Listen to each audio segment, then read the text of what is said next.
Chapter 2 for CIST 2602, we'll look at threats, attacks, and vulnerabilities. First, we're going to start off looking at the threat actor types. When we talk about threat actors, we also have to talk about a targeted attack. It's a type of threat in which threat actors actively pursue and compromise a target's infrastructure while maintaining their anonymity. Another type is an opportunist attack. So the difference between these is that this is an attack in which the threat actor is almost always trying to make money as fast as possible with the least amount of effort. Another type of threat actor would be an insider. Okay, so an insider is an agent who has authorized access to an organization and either intentionally or unintentionally carries out an attack. A competitor is another type of threat actor. They carry out their attack on behalf of an organization and they're targeting the competing companies.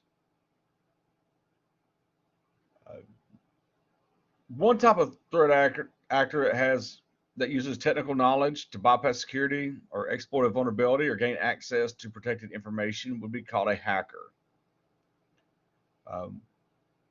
Cyber criminals would also be a subcategory of those hacker threat agents. The cyber criminals, they're willing to take more risk and use more extreme tactics for financial gain. Another type of threat actor we have to talk about is a nation state. Okay, so that's a sovereign state threat agent. They may wage an all-out war on targets, and they have significant resources for the attacks. One of the threat actor types is the unintentional threat actor. This somebody may be unaware that they're even a threat. It could be anyone that works for your organization or outside. They do day-to-day work. They can be a threat actor simply by clicking on a link or being manipulated. Now, we do have three types of threat actor types. We'll talk about a black hat, a gray hat, and a white hat. The white hat's a skilled hacker. They use their skills and knowledge for defensive purposes only. They interact only with systems which they have the permissions have been granted for them to use. So this is your penetration testers. They're usually hired by the companies to come in and test out the security. Black hats, on the other hand, are skilled hackers who use skills and knowledge for illegal or malicious purposes. They are unethical hackers. The gray hat hacker is in the middle of the white and black hat hackers. They may cross the line with what is ethical. But usually they have good intentions, and they're not malicious like the black hat hacker is. So now we're going to talk about some general attack strategies that the threat actors will use. One is they perform reconnaissance.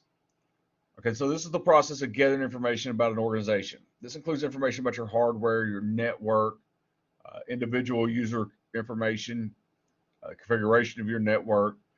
They're getting a footprint from your organization. Now, one of the ways that they can perform the reconnaissance is by using social engineering.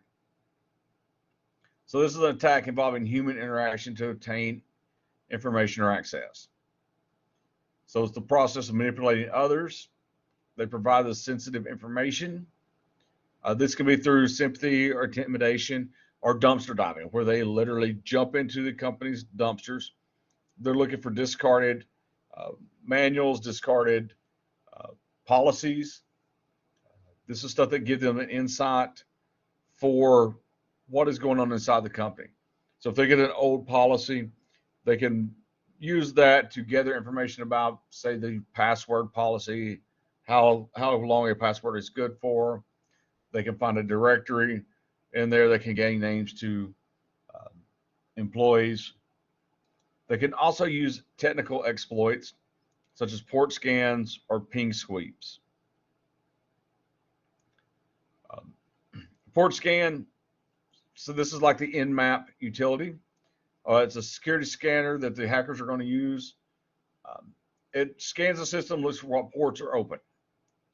So that's giving them a potential hole that can be exploited, a potential way in. That's why it's important that when you're working with your network that you close any unused ports. A ping sweep, this is another tool that they will use. What this is, the attacker sends out a ping and it sends it to a range of IP addresses. So any of those range of IP addresses that are valid, they are configured to respond with ping requests with an echo reply packet. So that's going to tell the attacker what IP addresses are active and available on the network. So some general defense strategies that we'll look at. First will be the layered defense. Layered defense is going to put multiple security strategies to protect the same asset. This is the defense in depth. So it's based off the principle that no single layer is completely effective in securing the assets. It's going to eliminate that single point of failure because you have many layers of security. The principle of least privilege, this says that the users are only giving access to what they need to do their jobs and nothing more. Now, keep in mind that when you're assigning privileges, it's often easier to give a user more access when it's needed than to take away privileges that have already been granted.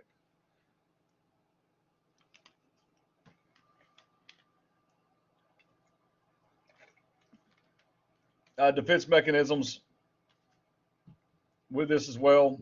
These layers should incorporate a variety of methods. So if you just put the same defense in multiple layers, it's not going to provide adequate protection. The randomized behaviors is you want to make a constant change in personal habits and passwords to prevent predictable behavior. For example, if you have a password policy and the users are only changing, say, the numbers at the end. So if it's one time it's 10, next time it's 11, it becomes a random behavior that's easy to follow that pattern.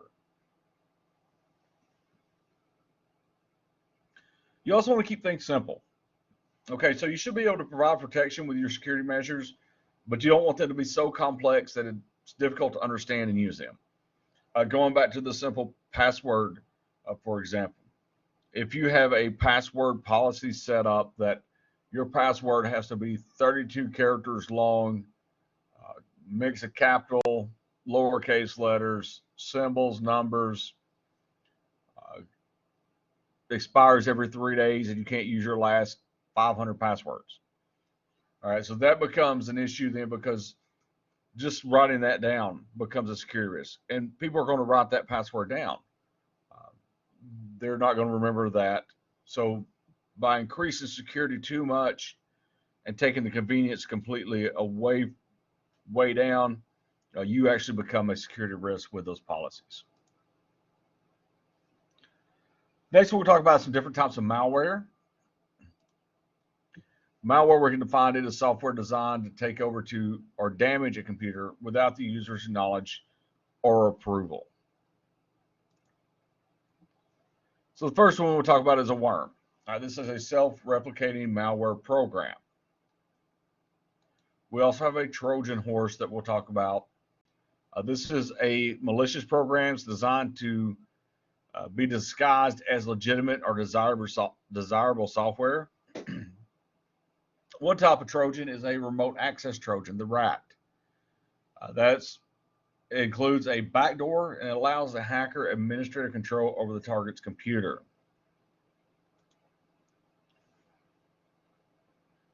We'll also talk about a bot, or this is also be called a zombie.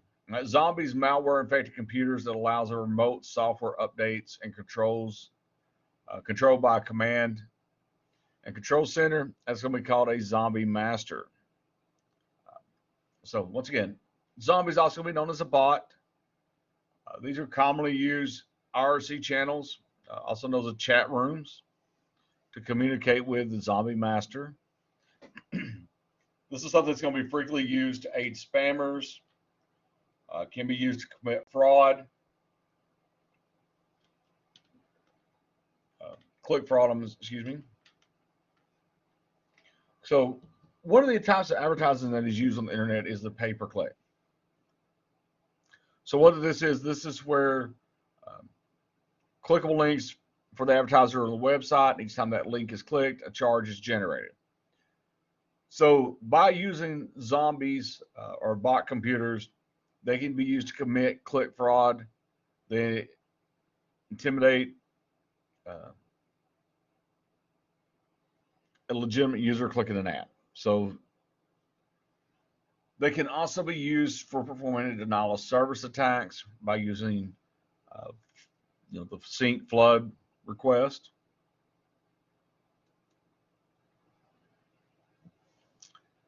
A malware that we're going to talk about next is a botnet. Because this is a group of zombie computers that are commanded from a central control center. So these botnets, they operate on the command and control infrastructure. That's where the zombie master is, or bot master, bot herder. They can send remote commands and order the bots to perform actions. The way these are detected most of the time is through the use of firewall logs. So that can help determine whether or not a computer is acting as a zombie and participating in external attacks.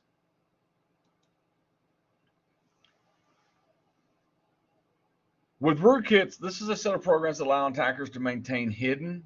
They have administrative level access to the computer. Rootkits are almost always invisible. It's almost invisible software, resides below regular antivirus detections. They do require admin privileges to install and maintain those privileges to allow subsequent access. Now, rootkits are not always malicious, but they do often replace operating system files with alternate versions that allow their access to remain hidden. Logic bomb is designed to execute only under predefined conditions. So it's going to lie dormant until those conditions are met. They use a trigger activity.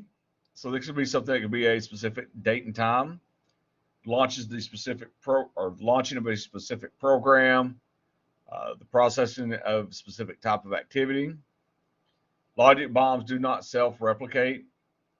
These are also known as a asynchronous attack. Spyware is another type of malware we'll talk about. This is software that's installed without the user's consent or knowledge. It's designed to intercept or take partial control over the user's interactions with the computer. Now, a couple ways you can have spyware installed is where you visit a particular web page or run a certain application, particular application. Some of the things that may be tracked with the spyware is it may collect various types of personal information, such as your internet surfing habits, passwords. It'll send that information back to its original source. It uses the tracking cookies to collect and report a user's activities. It can change settings, redirect browsers.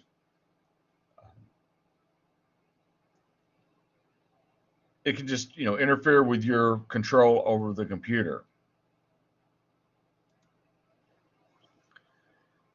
Crimeware, this is software that's designed to commit identity theft. So it allows access to online accounts at financial servers, such as banks and retailers, with the information stolen. This could be a keystroke logger that captures keystrokes, mouse operations, or screenshots. That's going to transmit those actions back to the attacker. It may be something that redirects users to fake sites, steal cached passwords, or conduct transactions in the background after logon. Ransomware, this denies access to a computer system until the user pays a ransom. So it encrypts the data, demands the payment. There is no guarantee that if you pay the ransom that you'll have the key to unlock your data.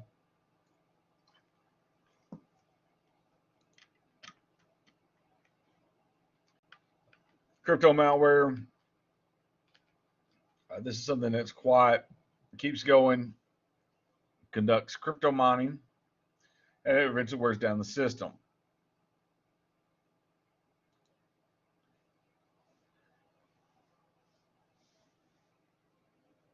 All right, so PUP, this is going to be different malware because this is going to get the user gives the consent to download it. So this is something where, such as adware, toolbars, those types. So if you download a program from the internet, you forget to read the download agreement, this is where you may have these potentially unwanted programs. If you have these, a couple of signs include the browser pop-ups recommending fake updates or other software. Web pages you typically visit not displaying properly, and ads appearing where they shouldn't.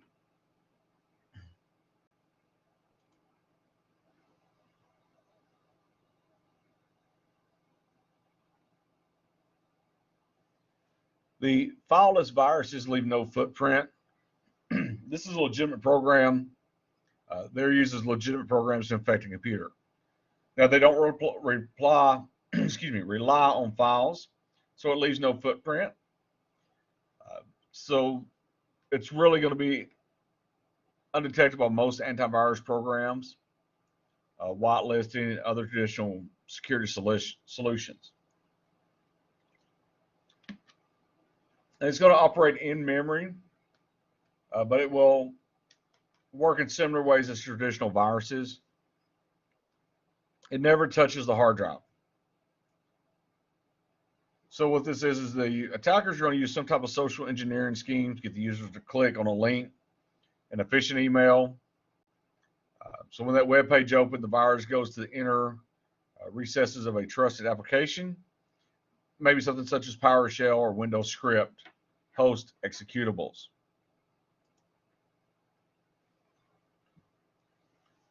Now there's a couple ways we can look at preventing and repairing. Some common things you should do to prevent malware infection. Use the latest version and patch level for your web browser. Install the latest patches for the operating system. Install an antivirus, anti-software, anti-rootkit, and personal firewall solution. Keep your definitions files up to date. Use a pop-up blocker to prevent adware. Use software to control cookies on the system. Perform regular scheduled scans to look for malware. Also, when you're looking for antivirus or anti-malware software, make sure it's from a reputable company. You don't want to let scareware fool you into purchasing a product that may not work. Now, some other preventive measures that you can take is to train the users not to download files from unknown sources or open files in suspicious emails. This is something that spyware, adware, crimeware, Trojans, they all take advantage of downloads. You want to remove removable drives. That prevents unauthorized software being installed on the system. Turn on the full file extension so it is shown on all files. Most viruses, worms, Trojans, they often make use of double file extensions to change the files that are normally harmless. So for example, if they add the extension .txt.exe to a file, when the user sees it and the file extensions are turned off, all they will see is a txt file. So they'll think it's a text file, when reality is a executable file. You want to enable antivirus scanning for all email attachments, all removable storage, such as your USB, flash drive, CD-ROMs. Block executable files that have been copied from another computer. You want to require that they be manually unblocked before execution. Enable privacy controls in Windows Internet Explorer or Windows Microsoft Edge. Delete browsing history. Configure autocomplete settings to not store things such as usernames, passwords, web addresses, form information. You can use third-party tools to scan for issues and clean up problems. Now, if you do have malware, some recovery steps you can have is you may have to reinstall application features or maybe the entire operating system from scratch. If you're in an organization that uses an imaging solutions, there you can quickly re-image a machine that's infected with malware. So this is something that's usually faster and more effective than malware removal and cleanup. So most antivirus softwares, they fix problems automatically or semi-automatically. They prompt you to identify what action you want to take. So if you have a problem, some of the possible actions may be to repair the infection. Repair is possible for true viruses that have attached themselves to valid files. Now, when we're going through the repair process, so during the repair, the virus is removed and the file is placed back in its original state, if it is possible. You may be asked to quarantine the file. That moves the infected file to a secure folder where it cannot open or run normally.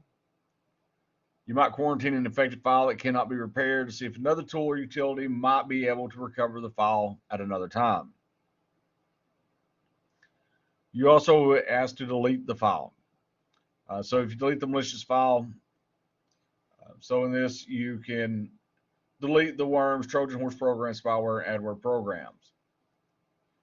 And periodically you want to make sure that you go through your quarantine folder and delete any files you do not want to recover. So one of the techniques we've talked about that the attackers will use is social engineering. The reason why they do this is it is hard to detect, hard to deflect, it's hard to track, hard to catch, and really the only way to stop this is education. Now, a couple of ways that they may try to use social engineering is through manipulation and motivation. So they may go with a moral obligation. That's what the attacker uses a moral obligation and a sense of responsibility to exploit the target's willingness to be helpful. This may be something as simple as walking to a secured location, a secured building with their hands full and asking someone to hold the door for them. They may exploit the trust. So they're going to exploit the user's natural tendency to trust others. Maybe where they wear the right clothes, have the right demeanor, speak words in terms that the target is familiar to, where the target will comply with requests out of trust. On the other side of that, they could be threatening the target. So they may try to intimidate a target with threats to make that target reply to a request. This is something they may use when the obligation and the human trust doesn't work. They're not effective.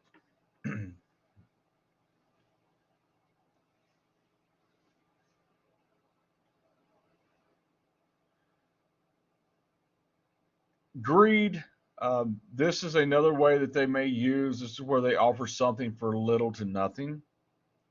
So they promise them a huge reward if the target's willing to do a very small favor. Now, that small favor may include sharing what the target thinks is a very trivial piece of information for something the attacker offers. It may be letting them into a system.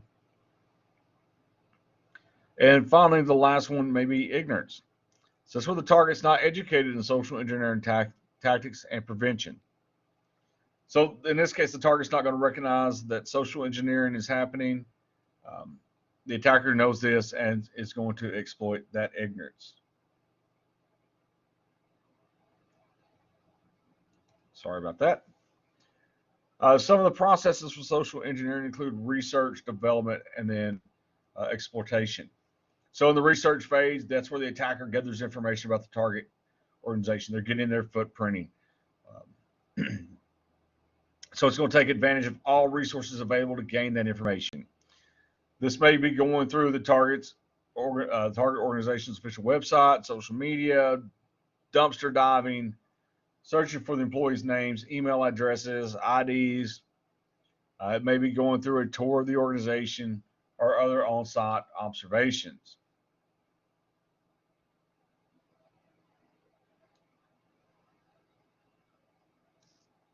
The development phase, this is going to involve two parts. That's selecting individual targets within the organization being attacked, and then forming a relationship with that selected target. Now, usually they're going to select people who not only will have access to the desired information or object, but also that are showing signs of being frustrated, overconfident, arrogant, or somehow easy to extract information from. Now, once that target is selected, the attacker will start forming a relationship with that target through the conversations, emails, shared interests, and so on. And this allows the target trust in the attacker to build to where they feel more comfortable, relaxed, and more willing to help. And then after that, they are then exploited.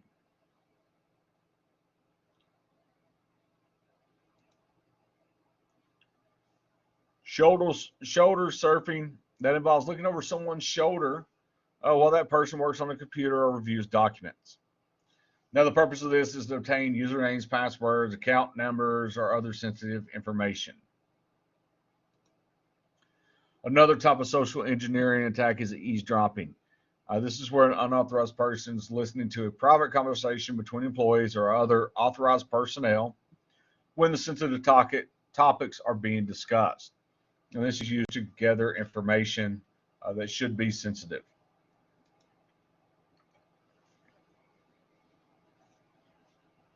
Another way they could do this is through USB and keyloggers. That data can be stolen. Now, keyloggers can often be used to employ username or to capture usernames and passwords. So as the target logs in, that username and passwords are going to be saved, and then later on they can be used by the attacker. Spam and spam.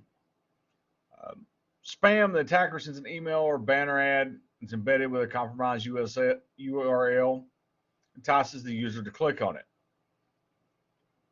Spam is going to be similar, but the malicious link is sent to the target using a instant messaging instead of an email. Hoaxes, these are often easy to spot because of the bad spelling and terrible grammar. However, they use a variety of tactics to convince the target they are real. Another social engineering technique is sweet talking. This is where the attacker gives a compliment about something the target did. The attacker waits for the target to take the bait and elaborate on the subject. Now, even if the target's going to downplay the skill or ability involved, talking about it may just give the attacker valuable information. False statements is another social engineering technique. So by using misinformation tactics, the attacker makes a statement with the wrong details. Now, the intent for the attacker is that the target is to provide the accurate details that the attacker wants to confirm. So the more precise the details given by the attacker, the better chance that the target will take the bait. Another one is to feign innocence. So the attacker might make a wrong statement and admit to not knowing much about the subject. The intent of this is to get the target not only to correct the attacker, but also explain into detail why the attacker is wrong. This will help the attacker learn, or at least have the option to ask questions without looking suspicious.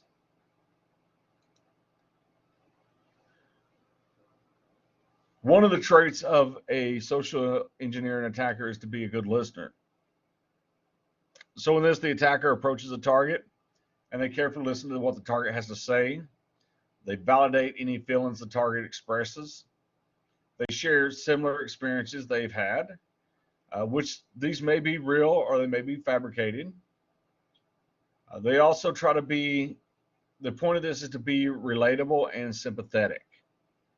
So now the target feels more connected to the attacker, barriers go down, trust builds, and this leads to the target sharing more information.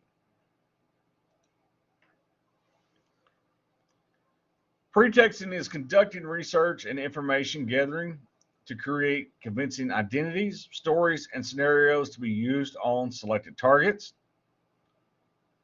Preloading can be defined as used to set up a target by influencing the target's thoughts, opinions, and emotions. And then finally, impersonation is where you pretend to be trustworthy. And then you have a legitimate reason for approaching the target to ask for sensitive information or access to protected systems.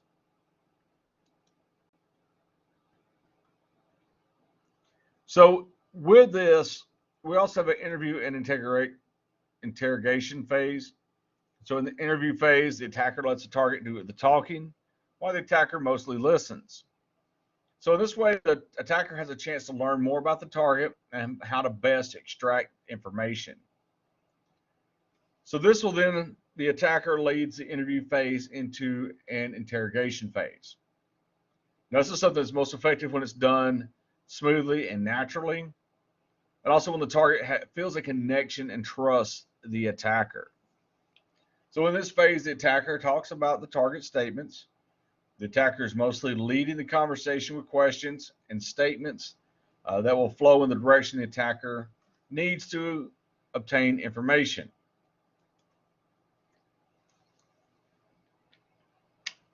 Now, the environment the attacker chooses for conducting an interview and interrogation is essential to setting the mood.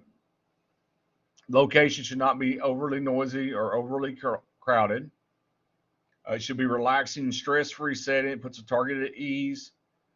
The attacker shouldn't sit between the target and the door. You never want the target to feel trapped in any way. And the lighting should also be good enough for both parties to see each other clearly. This allows the attacker to better read the target's micro expressions and movements, and it also inspires trust in the target.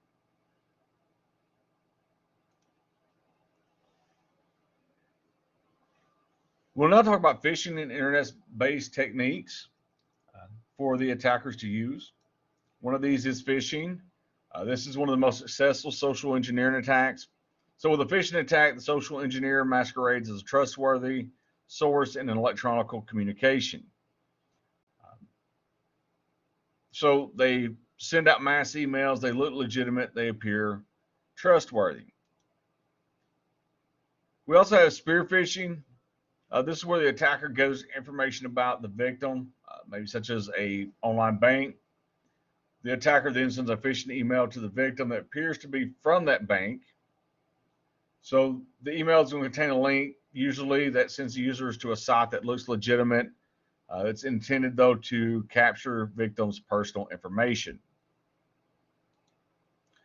Whaling is another form of phishing. This is just going to target the senior executives and high-profile victims. So you're going for the big fish for whaling. SMS phishing, these are for, it's called smishing.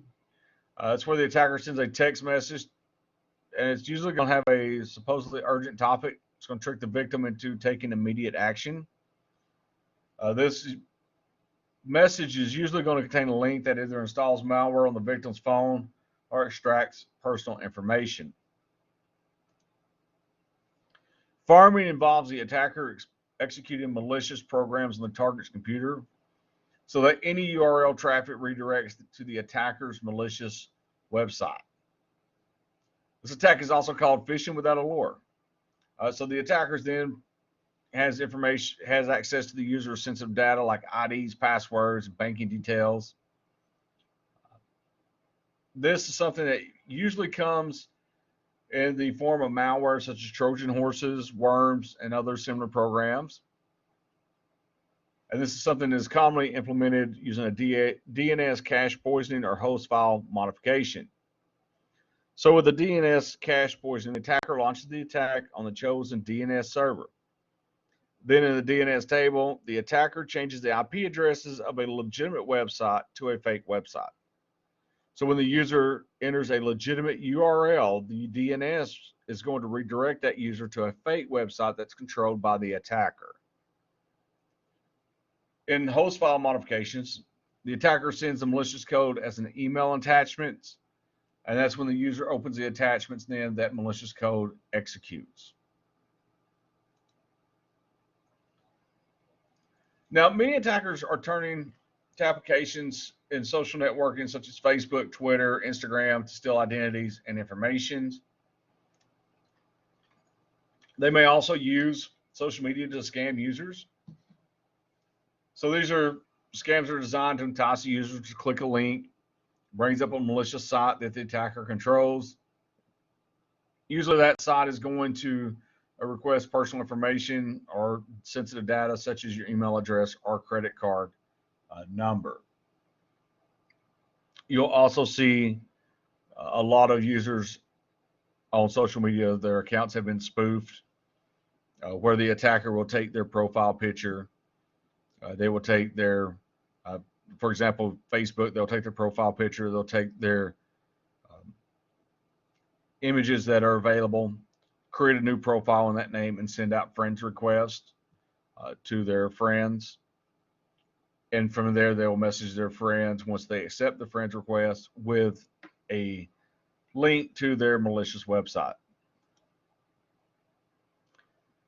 So what makes you more susceptible to an attack? There are vulnerability concerns that we will discuss.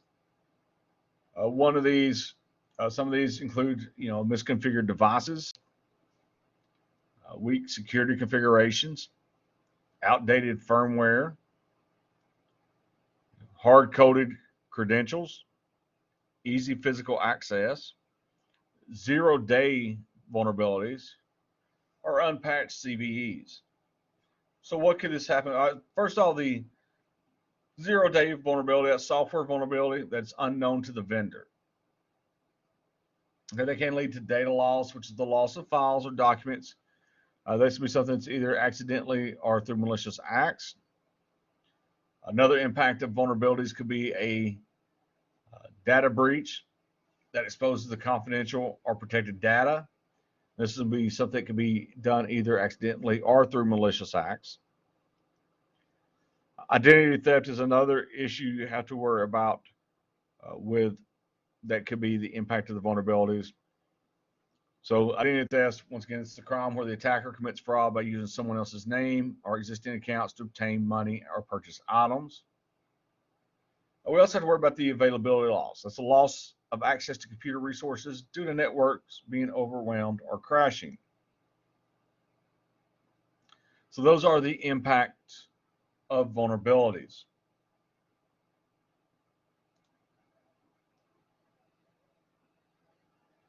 So now we're going to look at one of our labs in Test Out. So one of the labs you have in Test Out is to identify social engineering. So in this class, we're going to walk through this lab. So in this, you work as an IT security administrator for a small corporate network in the United States of America. The name of your site is www.corpnet.xyz. The company president has received several questionable emails that he is concerned may be malicious attacks on the company. He has asked you to determine whether the emails are hazardous and to handle them accordingly. So in this lab, your task is to read each email and determine whether it is legitimate. You're to delete any emails that are attempts at social engineering and keep the emails that are safe. It does give you a hint in this to hold your mouse over the embedded links and see the actual URL and the status bar at the bottom of the screen. So we'll click Start Lab. Once again, we'll have our scenario to the left here. All right, so we have some emails here. We have 6 new emails, and then we have the other emails we need to go through as well. So we'll start with the first one, the Microsoft Windows Update Center. All right, so looking at the email, we do see we have a link in this. Now, if you look at the link, it's not taking us to a Microsoft website. Okay, so that should be the first clue that this is not a legit email. You can also look through this and you will find some spelling errors as well. So we're going to go ahead and delete the first email. Now, Joe Davis has sent us an email asking us for lunch. This appears that it's coming from a colleague of ours. If you notice some of the techniques in this, he's saying, hey, I'll try to reply as soon as possible. Take a look at the attachment and send me your opinion. And then he asks, hey, would you like to go to lunch today? And you notice his name is Cam. Okay, so the email subject is Joe Davis. All right, so now maybe Cam is his nickname. Cam may be what you know him as. If you look at the download the file, you'll notice that it is an executable file. So with this, you have to ask yourself, why would he send you this file, and why would he tell you he would try to reply as soon as possible? And then look at the wording here. This stands out to me. Take a look to the attachment. All right, so that should be worded as take a look at the attachment. So we're going to mark this one as a social engineering attack and delete it.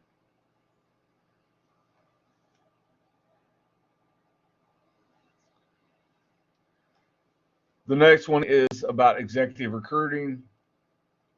Okay, so we do have information here. Notice there are no links or no files. We do have a link. We'll see that it is taking us to a website for exec-recruiting.de/info/register.aspx. Now, by reading through this email,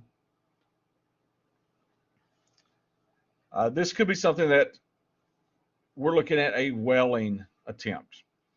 Okay, so they're going for the executive. They're saying that we're in high demand. There are thousands of companies looking for us, so it's not something we went out and looked for. They were offering us a 1-month trial membership, and that's us click and register. So by clicking this link, we could be installing malware on our computer. One thing I really want to point out, though, is if you look at the address, the .de, that is a country code. So we're, once again, located in the United States. So that is a website and a company is coming from another country looking for executives in the United States. So we're going to mark this one as a social engineering attempt as well. The next one is from our human resources. So this is a reminder that all personnel are required to watch this corporate ethics presentation. Please make every effort to watch the video by Friday. For your convenience, a link to the video is included. So when we click over this, we'll see that the address in this is taking us to corpnet.xyz, which is the name of our company. So we're going to say that this one is a safe email. This is a legit email.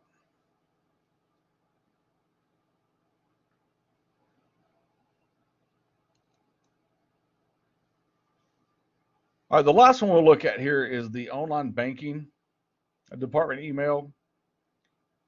With this, it's asking us,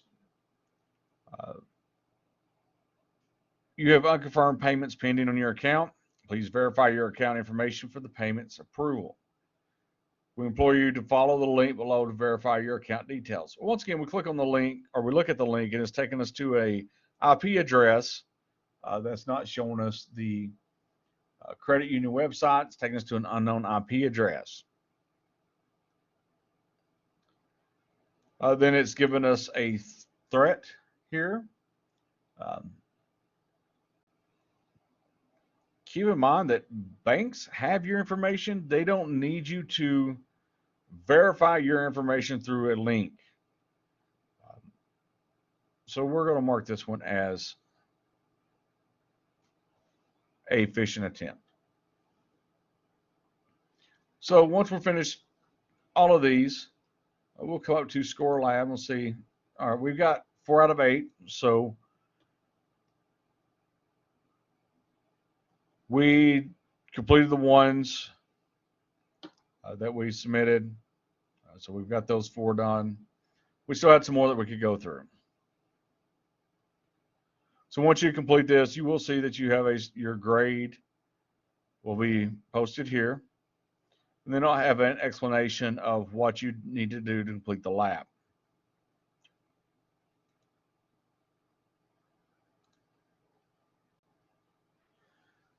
So that's going to finish it up for chapter 2. If you have any questions, feel free to contact me.